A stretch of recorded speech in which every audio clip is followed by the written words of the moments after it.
Bonjour à tous et bienvenue sur Wrestling. Bon les amis, aujourd'hui une petite vidéo, on va parler de Salah les gars, il y a pas mal de choses à dire sur Salah, il y a beaucoup de choses qui se disent, donc j'avais envie de réagir avec vous à tout ce qui se dit en fait et par rapport à Salah aussi, qui a fait des 2-3 petites déclarations qu'on va regarder ensemble. Donc n'hésitez pas à lâcher un like, un commentaire.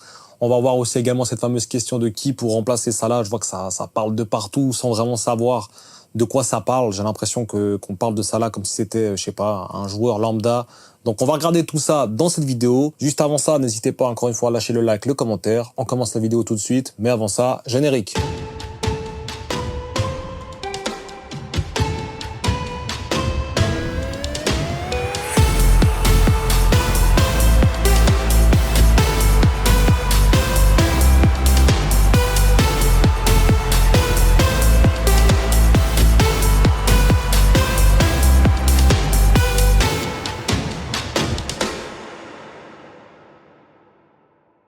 Donc, revenons un peu sur cette interview. Les gars, je peux vous mettre quelques petites déclarations. Je vais vous les mettre à l'écran.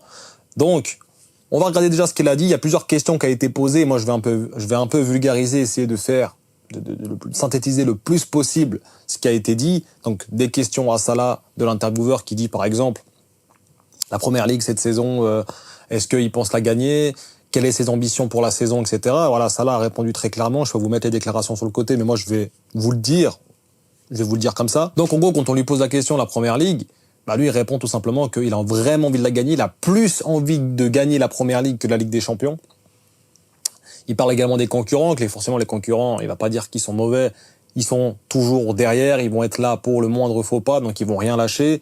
Et qu'il a vraiment envie de gagner cette Première Ligue parce que la seule fois où il l'a gagné, cette Première Ligue, malheureusement, c'était au temps de Covid. Il n'a pas eu le temps de fêter avec les supporters. Donc, on sent dans cette interview qu'il a pu faire, pas une lettre d'adieu, mais comme un dernier souffle à donner avant de pouvoir éventuellement partir. Alors après, c'est éventuellement, je dis bien, c'est pas sûr qu'il va partir. Beaucoup de pensent que à chaque fois qu'il parle, parce que certes, il n'a jamais fait autant de déclarations, parce que Salah n'a jamais été autant, on va dire, au centre des discussions en Angleterre, que ça soit en Angleterre, et là surtout à Liverpool, mais en Angleterre en général, parce que là c'est toute l'Angleterre qui en parle. C'est vrai que quand il avait prolongé il y a 3 ans, on en parlait beaucoup moins, parce que Salah, il était peut-être un peu plus dans l'ombre, il était peut-être, il revenait d'un certain niveau qui était un peu dépassé pour lui. Donc forcément, il y avait moins, il y avait quand même des discussions. On parlait de Mané qui n'a pas été prolongé au profit de Salah. Il y avait des discussions comme ça, mais pas autant. On voyait pas un Salah parler tout le temps. Et moi, franchement, les gars, ça me déplaît un peu. Le fait que Salah parle tout le temps, déjà, ça dessert un peu l'équipe. Et même, j'ai l'impression qu'il est moins concentré sur ce qu'il doit faire. Il a juste à prouver, les gars. Il a juste à prouver, à marquer ses buts.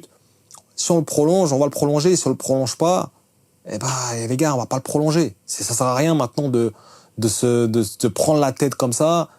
Après lui, ce qu'il attend, et ça c'est indéniable, les gars, parlez même pas d'un autre club. Salah, il va jamais aller dans un autre club, les gars. Jamais de sa vie. Et s'il part, c'est pour sa retraite, les gars. Il va jamais aller au PSG. Il a toujours dit, je voudrais finir ma vie à Liverpool. Il a sacrifié sa vie pour cette ville, pour ce club. Jamais de sa vie, il ira ailleurs.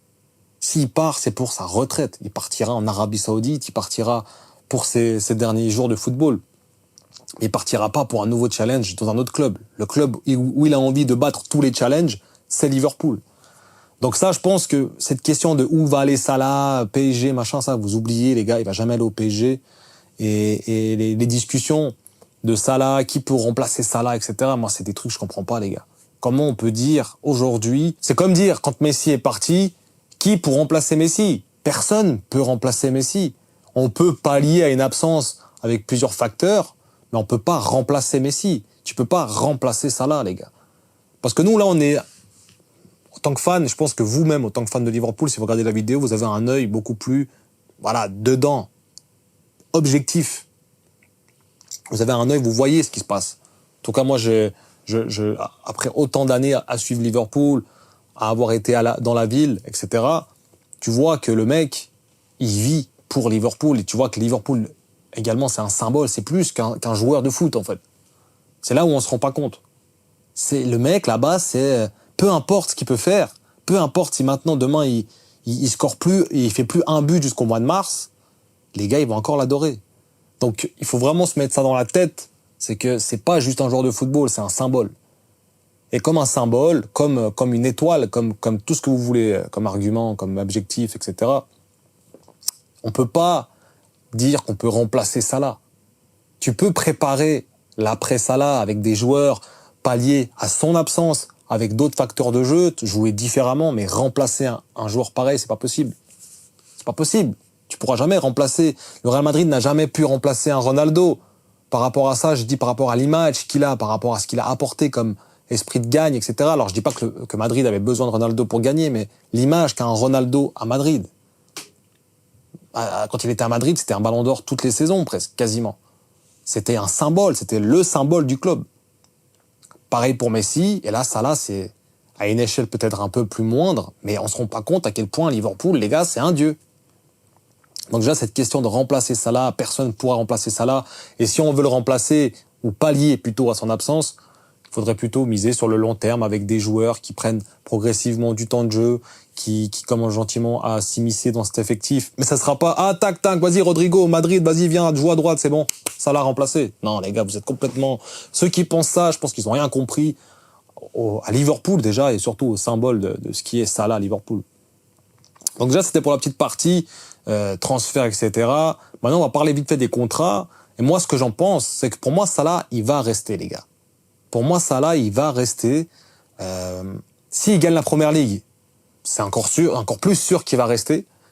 Mais s'il ne la gagne pas, les gars, il va pas partir de Liverpool en n'ayant gagné qu'une Première Ligue, en ayant fait, on va dire déjà un très bon parcours, mais en n'ayant pas été au-dessus du lot. Parce que très clairement, au niveau des trophées, il n'a pas gagné plus de trophées qu'un Mané, par exemple, alors que ça fait plus de temps qu'il est au club maintenant. Donc, pour moi, il va pas partir. Donc les gars, restez tranquilles, laissez jouer. Maintenant, moi, Salah, ce qui m'agace, c'est qu'il parle trop. Mais bref, Salah, ça fait partie du show, ça fait partie du business du foot. Mais vous inquiétez pas, en tout cas, pour moi, il ne partira pas, les gars. Il faut arrêter de parler de ça. Un Arnold est plus susceptible de partir. Un Van Dijk est quasiment plus susceptible de partir, et encore. Mais un Salah, il partira pas. Il partira pas, les gars. Je suis quasiment sûr qu'il va prolonger, et encore plus s'il fait une fin de saison comme il l'a commencé là, maintenant, jusqu'à la mi-saison, et qu'il continue comme ça, il va rester, les gars. Tu veux pourquoi le remplacer? Maintenant, il y a un dilemme. Et on va pas non plus, c'est pas autant simple, c'est pas juste, ah, il est fort, on le prolonge, ah, il est pas fort, ah, c'est un symbole. Il y a tout l'aspect salarial derrière. Il y a tout l'aspect où maintenant, Liverpool, le LFC, Liverpool Football Club, il a un dilemme avec ce salaire. Il fait comment? Ok, il est déjà payé quasiment 500 000 par mois. On fait comment pour... Il est quasiment 18-19 millions par année, juste avec le salaire. On fait comment pour avoir un esprit équitable là-dedans? Parce que certes, t'as un joueur qui sort du lot, qui a de l'expérience, qui est là depuis très longtemps, qui a fait de très belles choses avec Liverpool. Mais comment tu fais pour avoir un esprit équitable et rester on va dire, dans la mentalité du club? Parce que le club de Liverpool, ça a toujours été un club qui mettait pas des millions et des millions sur des salaires, qui mettait pas non plus, voilà, qui était quand même, le club est plus grand que les joueurs. C'est un peu un Madrid dans ce sens-là, où il y a pas un joueur qui va être surpayé. Si c'est surpayé, c'est parce que c'est vraiment une méga star comme ça là, ou des mecs qui viennent juste à Liverpool pour voir jouer ça là, tu vois. Et là, du coup, ça rapporte aussi du pognon pour le club.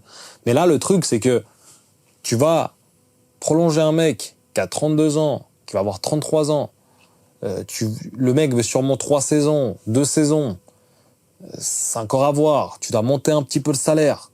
Ça veut dire que si maintenant, je sais pas, à 33 ans, il est finito, genre vraiment c'est catastrophique, tu le laisses encore 1 an sur le banc à pas jouer. Je ne sais que ça sera pas le cas, mais c'est le dilemme. Et après, t'as tout le truc par rapport. Ça veut dire qu'un joueur qui risque de plus jouer, ou de plus être au niveau, va être 10 fois plus payé qu'un joueur qui viendrait d'arriver et qui serait 3 fois plus performant. Donc au final, tu réfléchis comment à ce moment-là? Tu te dis, ok, on a un risque à prendre. Mais est-ce que ce risque en vaut la chandelle? Est-ce que ça là t'a déjà déçu? J'ai envie de te dire non. Donc ce risque en vaut la chandelle. Pour moi en tout cas, je comprends le dilemme du club, c'est pas autant simple, mais il faut laisser faire les choses. Et nous, en tant que fans, il faut juste pas trop pousser, pas trop exagérer. Le seul truc qu'il faut qu'il arrête, c'est de trop parler, parce que à force, ça va desservir l'équipe. Mais concernant ce contrat, concernant les prolongations, etc. Moi, le seul, comme j'ai dit depuis le début, et je l'avais fait une vidéo aussi sur ma chaîne, le seul qui m'inquiète, c'est Arnold, parce que c'est le seul qui est susceptible de partir. Van Dijk, tu veux qu'il aille où? Ok, il peut signer dans n'importe quel club, mais il va aller où? Où tu vois jouer Van Dijk aujourd'hui? Il a 34 ans, là, 33 ans, qu'il va avoir 34. Tu le vois jouer où? Ok, il pourrait jouer n'importe où, mais tu le vois jouer où? Le mec doit jouer à Liverpool. Tu vois, je le vois pas avec un autre maillot, c'est pas possible. Salah, pareil. Arnold, c'est vrai que le maillot de Madrid, ça lui va pas trop mal. Après, moi, ça me dérange un peu, les gars, aussi, ce truc-là. Parce que sur le dernier match, là, contre United, on va pas, moi, tu vois, je suis pas le genre à dire, à tout oublier ce qu'un joueur a fait parce qu'il a fait un mauvais match. Mais forcé de constater que son match contre Manchester United a tout juste été catastrophique. Ça, il faut le dire. Après pas mal de discussions, après une semaine où on parlait pas mal de Arnold à Madrid, qui nous a fait sa petite célébration, c'est bien, tout ça, avec un but contré où c'est même pas forcément une frappe incroyable. Donc voilà, c'est bien beau maintenant de péter plus haut que son cul, Arnold, mais il serait temps quand même de se concentrer aussi sur l'essentiel et sur le terrain maintenant. Parce que la performance défensive, il nous a montré cette saison qu'il était capable de défendre. On a même loué ses capacités à défendre à Arnold, les gars. Et on n'arrive pas à avoir deux latéraux qui soient en forme dans le même match. Là, c'était plutôt Robertson qui était un peu meilleur sur le match contre United. L'autre match était Arnold, c'est à chaque fois soit l'un, soit l'autre, comme je l'ai dit dans mon débrief. Mais il faudrait qu'il se concentre sur le terrain. Ça, c'est ce qui est important. En fait, c'est là où nous, autant que supporters, on va pas être d'accord et que ça peut entacher le passage au club. C'est que la dernière saison qu'il fasse, elle soit entachée par des prises de parole. Alors lui, il parle pas énormément, mais des prises de parole, un petit peu d'arrogance, etc. Et au final, tu vois que le mec, il a un peu entaché son passage au club. Donc j'espère juste que Arnold, il va commencer peut-être, pas forcément à parler, à dire oui, je vais aller, non, je vais pas partir, mais à juste dire, comme il l'a toujours dit, on verra, vous verrez à la fin de saison. Arrêtez de dire, le club ne nous a pas proposé de contrat, parce que ça, ils le font tous, les trois. Van Dijk, Arnold, Salah. Le club nous a pas proposé de contrat jusqu'à maintenant. Eh, les gars, si on vous aurait proposé, je pense même pas qu'on le saurait aujourd'hui. Donc, pour moi, je suis contre parler de tout ça dans les médias, parler du match, parler de... Voilà, maintenant, s'il veut faire le mec, c'est mon dernier passage au club. Voilà. Actuellement, ça là, c'est le cas. Un Van Dijk, ça peut être le cas. C'est le cas. C'est potentiellement leur dernier match contre certaines équipes. Donc oui, là, ils peuvent le dire parce que potentiellement, ça peut être le dernier. Mais ça veut pas dire qu'il ne sera pas là. Là, ça fait beaucoup trop de discussions, beaucoup trop de trucs où j'ai l'impression que ça entache la mentalité des autres coéquipiers, que eux sont pas dans ce dilemme-là. Ça entache la dynamique et j'ai vraiment l'impression qu'on va desservir et qu'on va faire un peu comme l'année passée où quand Klopp a annoncé son départ, on était très très bon, on était sur une bonne pente ascendante et d'un coup, bam, ça a chuté dans les derniers mois. On n'aimerait pas en arriver là. Donc il faudrait quand même commencer sérieusement à se concentrer sur le terrain et éviter trop de parler de tous ces trucs de contrat, de le club m'a pas proposé ci, on s'en fout pour le moment du club, on verra ça fin de saison, parle de ça mois d'avril, quand tu sais que voilà le titre il est dans 2-3 matchs, qu'il te reste peu de temps, voilà, mais parle pas de ça maintenant là. Le club il sait ce qu'il a à faire, s'il te prolonge, ils t'ont déjà prolongé au profit de d'autres joueurs, ils sauront ce qu'ils auront à faire les gars. Faisons confiance au club. Ça, c'est un truc que je vous dis. Faisons confiance au club. Donc, les gars, on va juste, du coup, passer vite fait sur l'interview. Donc voilà, Salah, quand tu lui poses des questions de, voilà, aujourd'hui, quel est son objectif avec Liverpool? Lui, il dit toujours la même chose. Là, je vous mettrai l'extrait là. Je l'ai un peu vulgarisé, un peu synthétisé. Comme ça va être plus simple. Donnez tout à chaque match pour lui et son équipe. Être déterminé. Peu importe les stats. Son importance, c'est de gagner des coupes à la fin de saison. Donc ça, c'est ce qu'il a dit. Très propre, très collectif. Encore une fois, il a été beaucoup décrié pour le fait qu'il était des fois à juste titre, des fois c'était un peu abusé, un peu égoïste. Donc là, c'est une bonne preuve de... Voilà, il a bien parlé, quoi.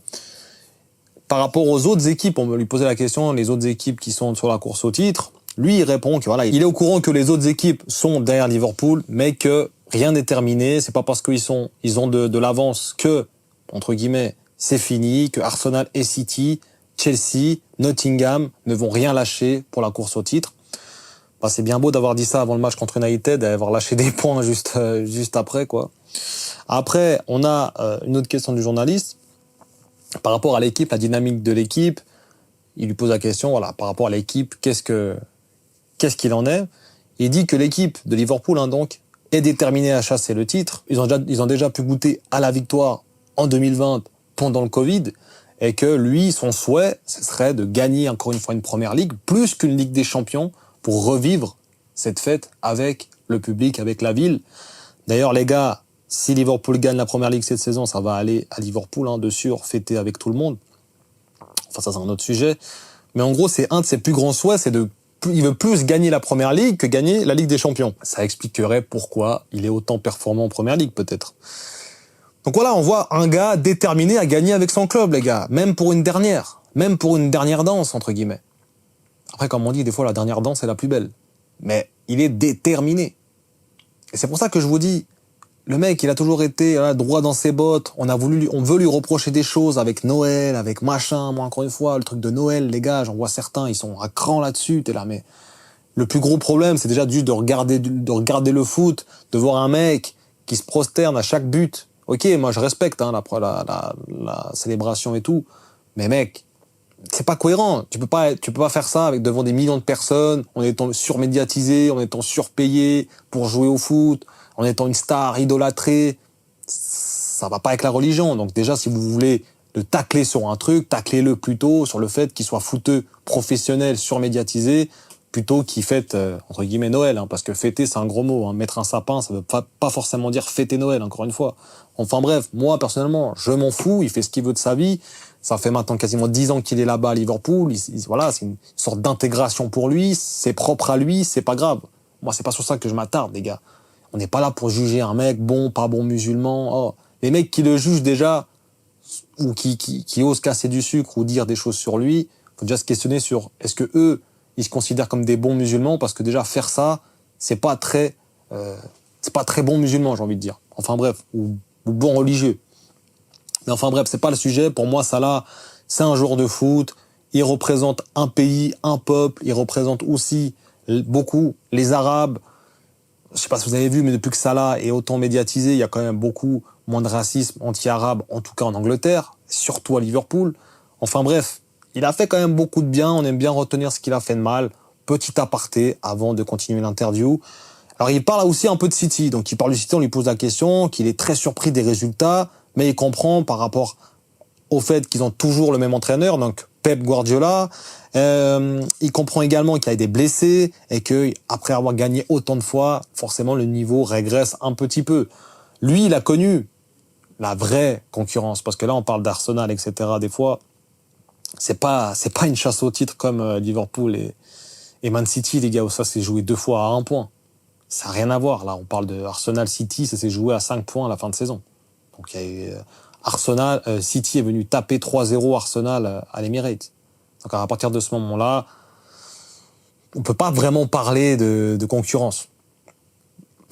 Liverpool, City, là il y avait une concurrence, les gars. C'était aucun match quand il y avait les vrais concurrents. Je vous parle des vrais concurrences où ça s'est joué à 1 point. À chaque fois les matchs aller-retour, ça se jouait sur des matchs nuls. C'était compliqué jusqu'à la dernière journée. Aston Villa gagné 3-2, dernière minute. On s'en souvient, nous les fans de Liverpool. D'ailleurs, moi, j'y croyais pas. Je m'en souviens, j'étais sur un balcon ce jour-là et je voyais City perdre 2-0. Et j'y croyais pas. Je disais, mais c'est pas possible. Bah non, c'était pas possible, les gars. Forcément, c'était sûr que City allait revenir. Donc voilà, les gars, c'est juste pour dire, petit aparté. Donc, il parle de City qui est et a toujours été. Même des joueurs de City l'ont dit, comme des Bernardo Silva, la seule équipe qui nous a juste fait concurrence, c'est Liverpool.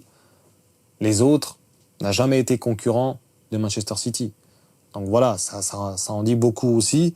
Et pour finir, il parle aussi un peu de Slot, où il dit que contrairement à Klopp, il s'adapte plus au jeu et aux équipes adverses qu'il va affronter. Il est content de changer d'entraîneur après 7 années avec Klopp, où ils ont tout gagné et espèrent faire la même avec Slot. Donc voilà les gars, on a un joueur qui est concentré, qui est très bien où il est, qui respecte son nouveau coach, malgré tout qu'il soit nouveau, qu'il soit assez jeune, qu'il n'ait pas ce rapport parental quasiment avec les joueurs. On a du coup un joueur qui est concentré, c'est ça qui est important les gars. Le reste, prolongation, Tout ce qu'il faut, c'est qu'il parle moins. Mais le reste, concentrons-nous sur les matchs que Liverpool font. Ne pas trop se focaliser sur les contrats pour le moment. De toute façon, ça va rien changer. Qu'on soit préoccupé ou pas, ça va rien changer. Laissons-les jouer, kiffons encore ces joueurs qui sont encore dans l'équipe. Laissons-leur accomplir des belles choses. Et de toute façon, si prolongation il doit avoir, il y aura, les gars. Parce que ces deux joueurs, en tout cas Van Dijk et Salah, tu les vois jouer où? Il va pas aller au PSG. Qu'est-ce qu'il va aller faire au PSG, les gars? Encore plus maintenant. À la limite, tu joues avec un Mbappé. À l'époque, allez, ça peut combiner, ça peut être pas mal sur le papier et tout. Mais là, maintenant, laisse tomber, quel PSG?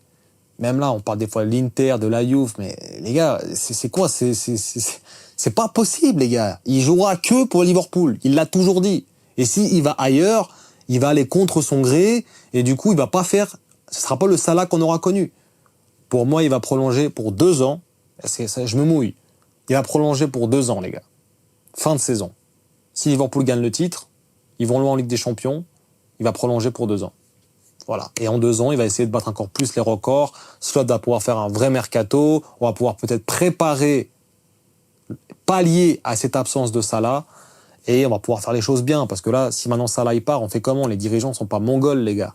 Ils font comment? Si maintenant Salah part, t'as qui? Tu fais quoi? Tu prends un Rodrigo. Ah, tac. Vas-y, Rodrigo, remplace Salah. Vas-y. Hop, c'est fini. Mais non, les gars. Ils sont quand même conscients. C'est juste que ça prend du temps, c'est compliqué à mettre en place, t'as pas mal de choses au niveau des salaires, l'équité, il faut que tout le monde soit équitable, il faut que pas d'ego, voilà. Et pour ça, on attend aussi une fin de saison, je pense, accomplie, où on pourra dire, ouais, Salah, il mérite tant, parce que regardez ce qu'il a fait durant toute la saison. Parce que les débuts de saison, moi je le dis souvent, les débuts de saison de Salah sont souvent très bons, et c'est après que ça devient compliqué. C'est dans la deuxième partie de saison, tu vois. Quand on arrive vers février, mars, là, ça commence un petit peu à traîner, ça commence un petit peu à pas scorer, à pas être concentré. Donc, attendons de voir. Je pense que les dirigeants attendent aussi de voir ce que l'équipe, ce que Salah va proposer dans cette deuxième partie de saison. Et si, voilà, on gagne la PL, que Liverpool vont loin en Ligue des Champions, que Salah fait un super parcours, qu'il gagne même une deuxième coupe nationale, il n'y a aucune raison qu'il ne soit pas prolongé. Donc voilà. Laissons faire le temps, les gars. Donc voilà, les gars, la vidéo arrive à son terme. C'était important pour moi de parler de Salah, de parler un petit peu avec vous aussi, dire vous ce que vous en pensez. N'hésitez pas à me dire ce que vous en pensez en commentaire, à liker la vidéo encore une fois. Nous, on se retrouve très prochainement pour une nouvelle vidéo. D'ici là, prenez soin de vous et surtout, n'oubliez pas...